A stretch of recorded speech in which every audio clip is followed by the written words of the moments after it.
Biljke, baš kao i ljudi, trebaju pravilnu ishranu i njegu kako bi rasle zdravo i snažno. Umjesto sintetičkih gnojiva i hemijskih stimulatora rasta, mnogi vrtlari danas koriste prirodne preparate koji potiču rast i otpornost biljaka. Mi se trudimo isprobavati različite biljke, začine, nešto iz svakodnevne ishrane, uvidjeti njihov učinak na biljkama, pa to podijeliti sa vama. Neke vrlo korisne namirnice koje koristimo za našu ishranu i jačanje našeg imuniteta ili za održavanje naše kože i izgleda, vrlo jednostavno možemo iskoristiti za jačanje i ishranu naših mladih sadnica. One su vrlo osjetljive i ne odgovara im neko jako hranjivo. Naprotiv, može čak da ih i ošteti, pogotovo ako je prejako. No, med, aloe vera i kvasac su 3 moćna prirodna stimulatora koji ne samo da jačaju biljke, već i poboljšavaju strukturu tla te povećavaju otpornost na bolesti i štetnike. U ovom videu ćemo objasniti kako ovi prirodni sastojci djeluju na biljke, kako ih koristiti i kako sami pripremiti efikasne prirodne stimulatore rasta biljaka. Ukoliko već niste, zapratite naš kanal kako bi saznali još zanimljivih savjeta o prirodnim opcijama kod uzgoja biljaka. Podržite naš rad sa like i podijelite video sa prijateljima na društvenim mrežama kako bi i drugi imali koristi od naših savjeta. Hvala vam! Otpornost biljke na bolesti i štetnike stvara se od samog početka, to jest pripreme sjemena, sjetve, razvoja jakog korijena koji će biti stup biljke i njene snage. Zato krenite na vrijeme, nemojte čekati prve znakove problema da bi reagirali. Pogotovo ako planirate da izbjegnete upotrebu umjetnih preparata i da prirodni pripravci budu ono sa čim jačate vaše biljke. Zapamtite da je najvažnija prevencija.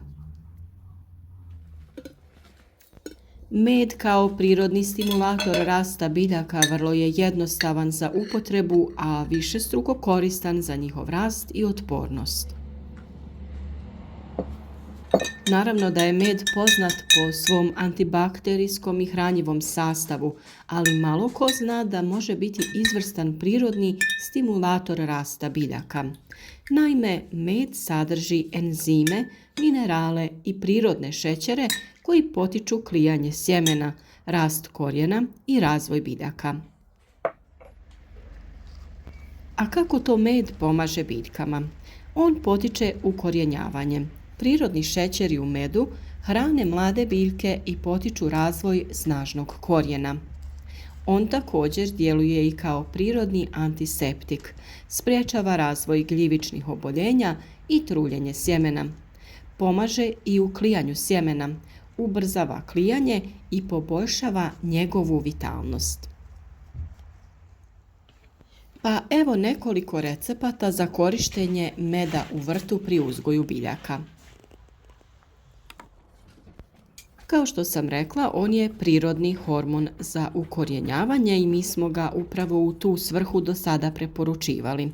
Koristi se tako što se reznice umoče u med i stavljaju u zemlju, kako bi se potaknulo brže ukorijenjavanje te povećao sam postotak užiljenih reznica. Ali naravno može se to odraditi i na drugi način. U 1 čašu tople vode dodajete 1 kašiku meda. Rastopite taj med u vodi. Potopite reznice biljaka u ovu otopinu na 30 do 60 minuta prije sadnje. Sadite reznice u supstrat ili neku zemlju te zalijte. A naravno, pri samom zalijevanju možete potrošiti i ovu vodu u kojoj ste držali reznice. Ova otopina vam također može poslužiti za brže klijanje sjemena. U 1 litru tople vode dodajemo 1 kašiku meda. Promiješate i čekate da se potpuno otopi. Potopite sjeme u ovu otopinu 2 do 4 sata prije same sjetve. Nakon toga lagano osušite sjeme i posijte ga u pripremljeno tlo. A jeste li znali da od meda možete pripremiti prirodno folijarno gnojivo koje ćete koristiti za prskanje i prihranu biljaka preko lista? Priprema je ista. 1 kašiku meda dodajete u 1 litru tople vode, te možete dodati i 1 kašiku mlijeka za dodatne hranjive tvari. Ovu otopinu prskajte po listovima biljaka svako 15 dana za jačanje otpornosti. Aloe vera kao prirodni stimulator rasta je naš sljedeći izbor.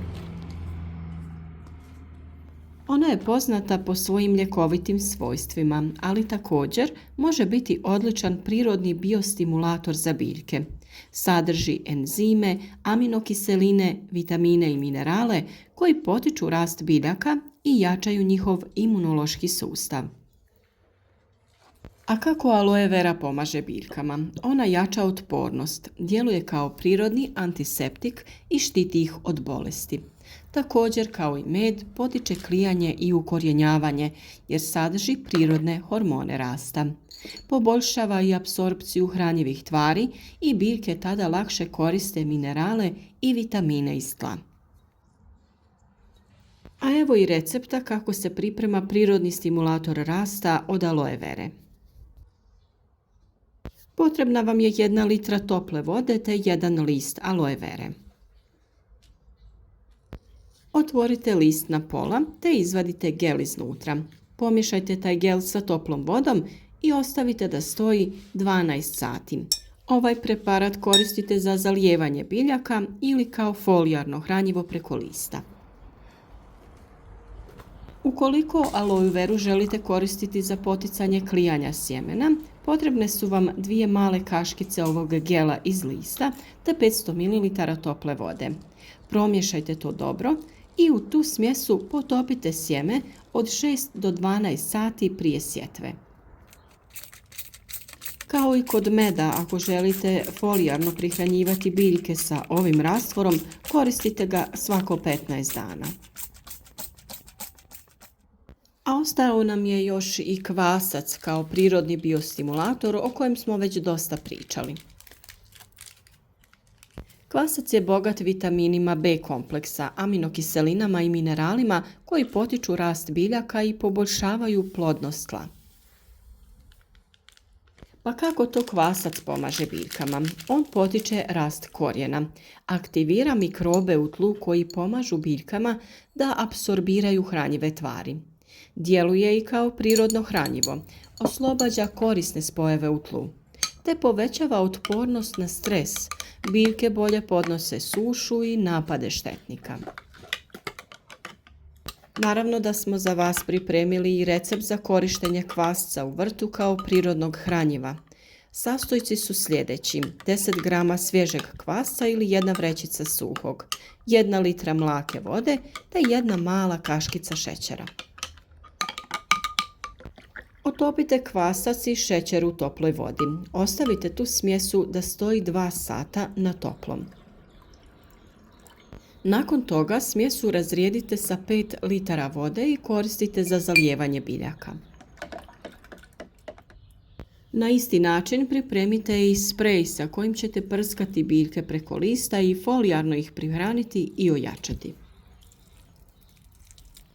U ovako pripremljenoj otopini možete i potopiti sjeme na 4 do 6 sati, posušiti te pristupiti sjetvi. S obzirom da su u vrijeme uzgoja mladih presadnica biljke izložene različitim stresnim situacijama, ova prirodna hranjiva će ih ojačati i osigurati da budu otpornije. Većinu biljaka uzgajamo u kontroliranim uslovima pa ih prenosimo van. Neki biljke uzgajaju u vanjskim prostorima pa su one izložene oscilaciji temperature, prijetnji mraza, a sve to ostavlja trag na njihovoj otpornosti. Ovakvi prirodni preparati jačaju biljke, daju im snagu za daljnji rast i razvoj, čine ih otpornijim na vremenske uslove i promjene u temperaturi zraka. Potiču razvoj korijena koji mora biti jak i u mogućnosti usvajati hranjiva iz tla kako bi biljka pravilno napredovala. Korištenjem prirodnih stimulatora rasta poput meda, aloe vere i kvasca možete osigurati zdraviji rast biljaka, poboljšati otpornost na bolesti i povećati prinose bez upotrebe hemijskih sredstava. Ovi jednostavni, ali moćni pripravci mogu se lako pripremiti kod kuće i koristiti u različitim fazama rasta biljaka. Isprobajte ove metode u svom vrtu i uživajte u zdravijim, snažnijim biljkama. Družite se s nama svaki dan, primjenjujte korisne savjete i budite dio zajednice uspješnih vrtlara.